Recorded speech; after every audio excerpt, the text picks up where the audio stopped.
A very good morning, children. In this session, we are going to see the next concept that is related to the calculating equilibrium concentrations.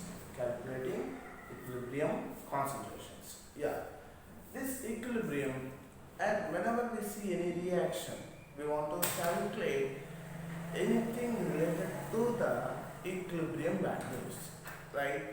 For example, in a reaction when concentration term is raised, then you need to calculate using Kc value. What are we going to use? Kc value. If in a reaction pressure term is given, you need to calculate using Kp value. Is it not? So using the equilibrium, we need to find out some values for this. Let us see one question, and before we go to the question, let us raise our key concepts that are useful for calculating these equilibrium state of the reaction. We know how to calculate the Kp values, student. How to calculate Kp values? Kp values are partial pressure of the products upon partial pressure of the reactants. This is the formula that we know how to calculate for Kp. Then using Kp, how will you calculate Kc? Using Kp, we can say Kc into R into T upon delta Ng. So these are the two useful formula that will be very helpful for us in doing this kind of solutions. Now let us see the question that was raised here. The question that was raised is according to the textbook, problem number 7.8. The question is 13.8 grams of N2O4 was placed in 1 liter reaction vessel at 400 Kelvin and allowed to attain equilibrium. What was placed in it? 13.8 grams of N2O4 was placed in 1 liter reaction vessel at 400 Kelvin and allowed to attain equilibrium. So the equation was given here. N2O4 gas is decomposed to give NO2, and at equilibrium, this is what the balanced equation. The total pressure at equilibrium was found to be. At this equilibrium, they are mentioning as the total pressure. How much was it, children? 9.15 bar. Calculate the Kp and Kc and partial pressures at equilibrium. Calculate Kp and Kc and partial pressures at equilibrium. So this is one of the question that we need to solve. Now what is the formula that we know about this Kp? Partial pressure of the products by partial presence of the reactants. How to calculate Kc from Kp? Kp is equal to Kc into RT into delta power of Ng. So let us apply these two formulas first. So before we go, what we want to find out here? The total pressure at equilibrium was given. Is it not? The total pressure at equilibrium was given. But nothing was given related to the initial pressure. Whenever you are working with any balanced equations, first you write the balanced equation. This is what the balanced equation that was given. 2 moles of NO2 gas were formed. This is the balanced equation. First we need to know the initial. At initial, what is the pressure? At initial, what is the pressure? Then we can understand what will be the pressure at the equilibrium. What will be the pressure at the equilibrium? So in order to find the initial pressure,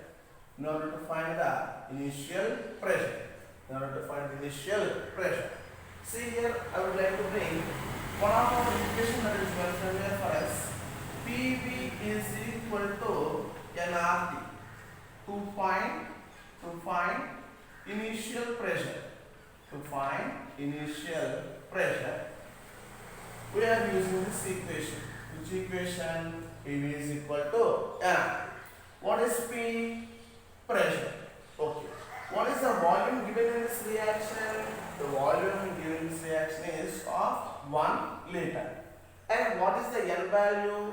N value is equal to, generally what we know, given mass by molar mass. What is the term? Given mass by molar mass. So N value once you want to calculate given mass by molar mass.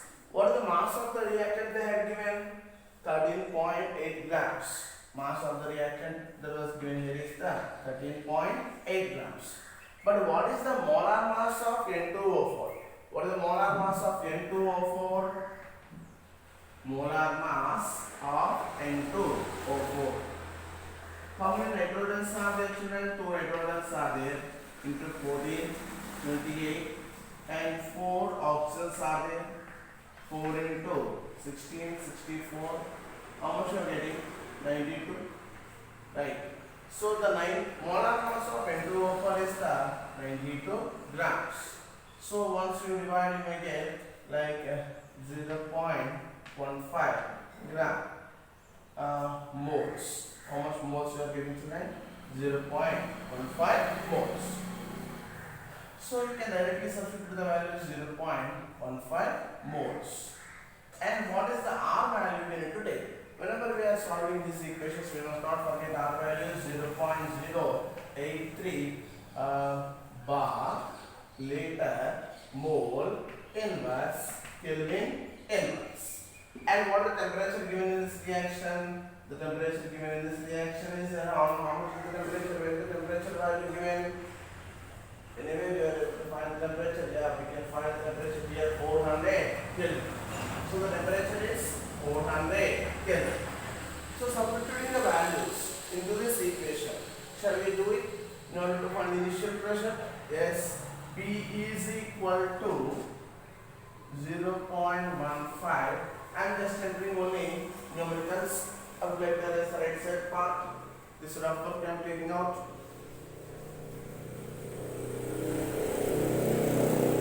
Yeah, that is right, completely better, right? P is equal to, what is the value? 0.15 moles into R value 0.083 bar liter mole inverse Kelvin inverse into 400 Kelvin upon 1 liter, because we got the right side. So what liters and liters you can cancel, Kelvin and Kelvin inverse you can cancel, and what else you can cancel, mole and mole inverse you can cancel. So after doing these calculations, you will have the final value 0.15 into 0.083 into 400 into 400. You will be getting around 4.98 bars. How much are you getting? 4.98 bars. Now we got the initial pressure. Initial pressure is 4.98 bar. Initially only reactants will be there, products will not be there. So we say the product's pressure is 0 bar pressure. But at equilibrium, we want two levels. At equilibrium. See, if some of the reactant will be converted into product. We don't know how much was converted. So we will say the amount that was converted out as the form of X. So we can write 4.98 minus X. Very important term here. The amount that was converted, we don't know how much converted, so we will mention as the X. So 4.98 minus X bar is the pressure of this reactant at equilibrium. Because at equilibrium, both reactants and products will exist at the same concentration. Yes or no? Right. Now, what will be the pressure of the NO2 at equilibrium? How many moles are there? X moles of X amount of product will be formed. But how many moles are present? 2 moles are present. So let us say its pressure is 2x bar.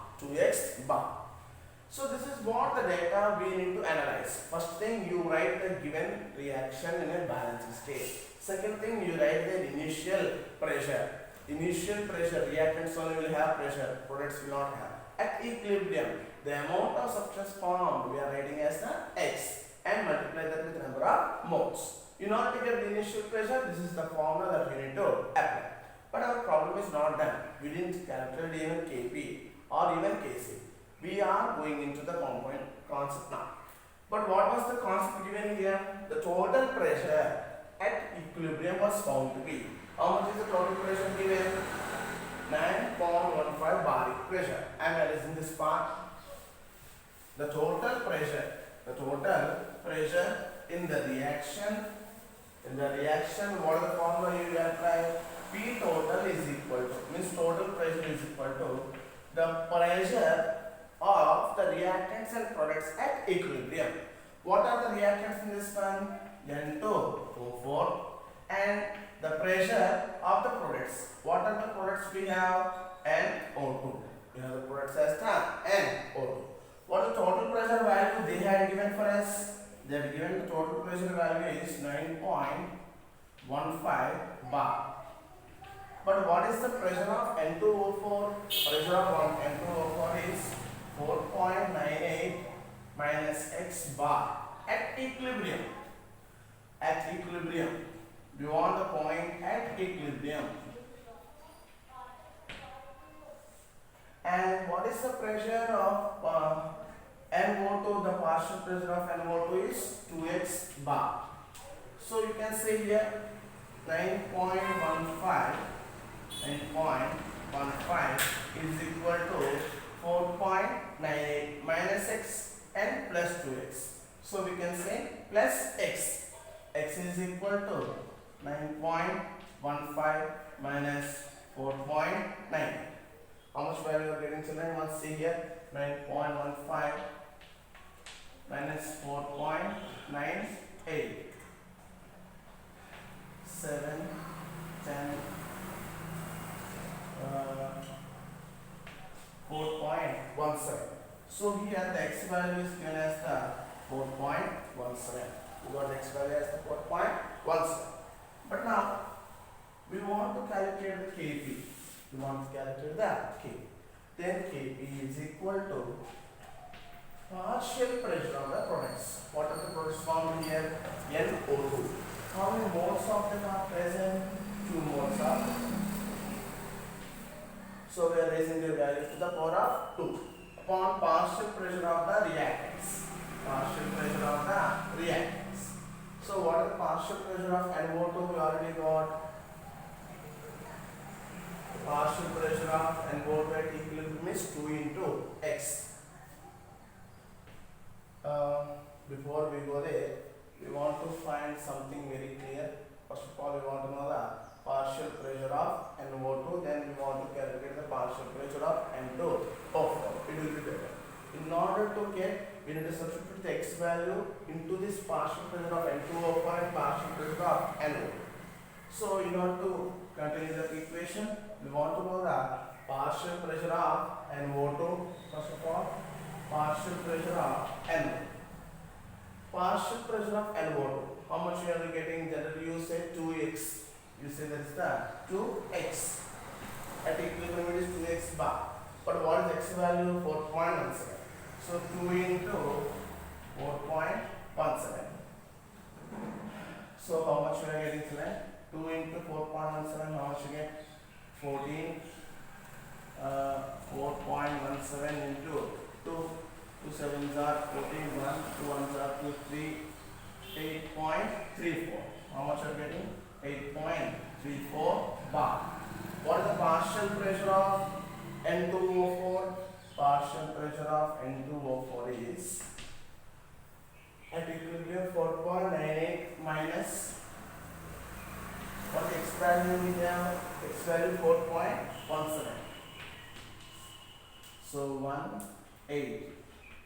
0.18 bar. So substitute those values here. 8.34 square upon 0.81. 0.8. So once you do this calculation, you will be getting the Kp value. 8.34 into 8.34 upon 0.81. You will be getting the Kp value. Understood? We are not getting anything in a direct method. We need to go through all the sub-steps. Once write down, I will get the data onto the board once again. Did you complete the calculation children? How much you got? 85.87. 85.87. So let us remove this all data. Now we want to calculate the Kc. What we want to calculate the? We want to calculate the Kc. How will we calculate the Kc? From Kp is equal to Kc into R into T into delta Ng.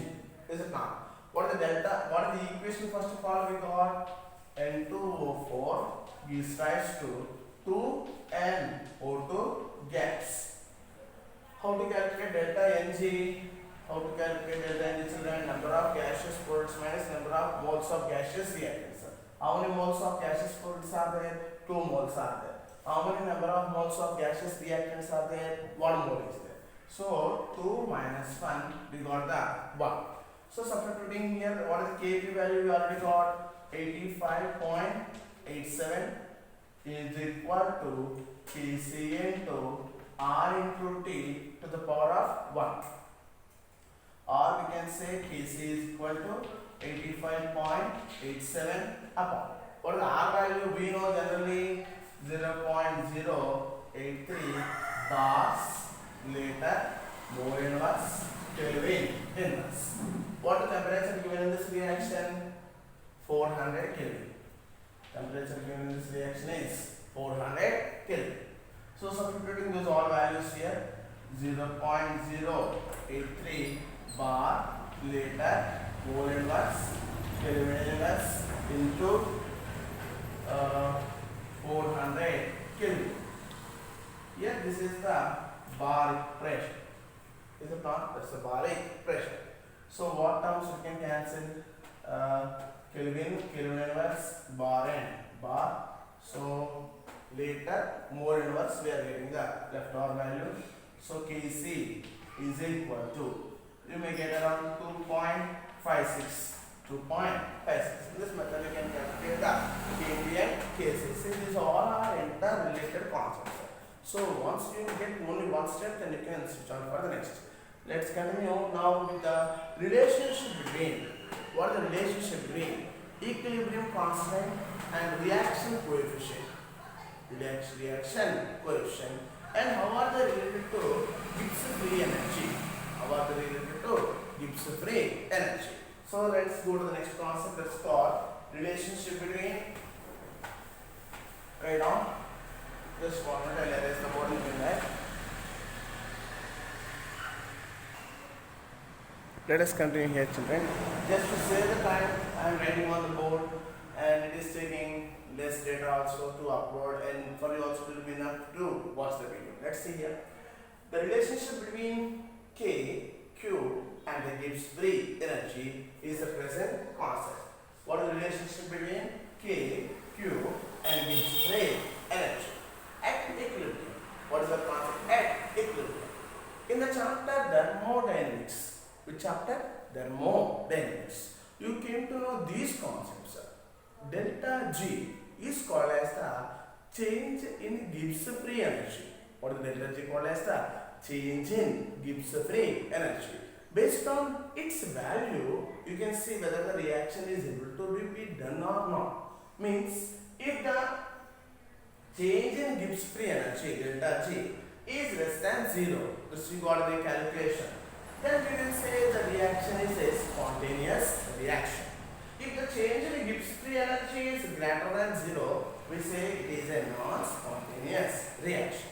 Or if the change in Gibbs free energy is equal to 0, we say the reaction is under equilibrium. But there is a relationship between the change in Gibbs free energy and the equilibrium constant K.